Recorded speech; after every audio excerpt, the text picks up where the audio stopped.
कालबैशाखी प्रभाव में मयूरभंज जिले में व्यापक क्षयक्षति होती दिनिकिया मयूरभंज गस्तर आसी स्थिति अनुधान कर राजस्व मंत्री सुरेश पूजारी नगर उन्नयन मंत्री कृष्णचंद्र महापात्र उपस्थित अच्छा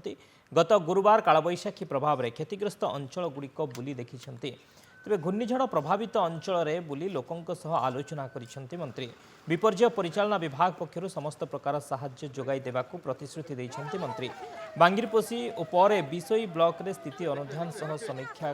करिवे मंत्री या परे ब्लॉक परिसर में प्रशासनिक अधिकारी मानक सह आलोचना करिवार मध्य कार्यक्रम रही कलेक्टर क्षयक्षतिर प्राथमिक रिपोर्ट हस्तगत होती 2 दिन पॉलिथिन आवंटन किंतु एबे पर्याप्त पॉलिथिन पहुंची गलानी आज जो जगह पाई ना कि जो जगह कम पाई से पॉलिथिन आज संध्या सुधा पहुंची चेष्टा करुचु संध्या सुधा जो मानकर डाटाबेस तैयारी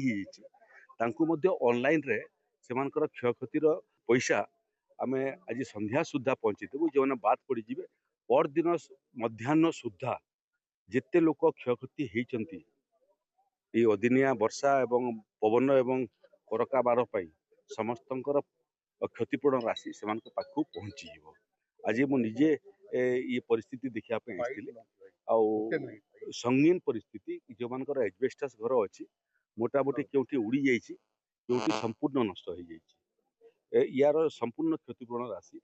राज्य सरकार आज द्विपहर सुधा आम मयूरभंज जिला को ऑनलाइन रे पैसा पहुंचे देबू ऑनलाइन रे जो मान डाटाबेस तैयारी आधार कार्ड लिंक होकर ऑनलाइन रे पैसा पहुंची जीवो जदि से भाया किए थी जार आधार कार्ड रे समस्या थी ताकू केस पहुंचापी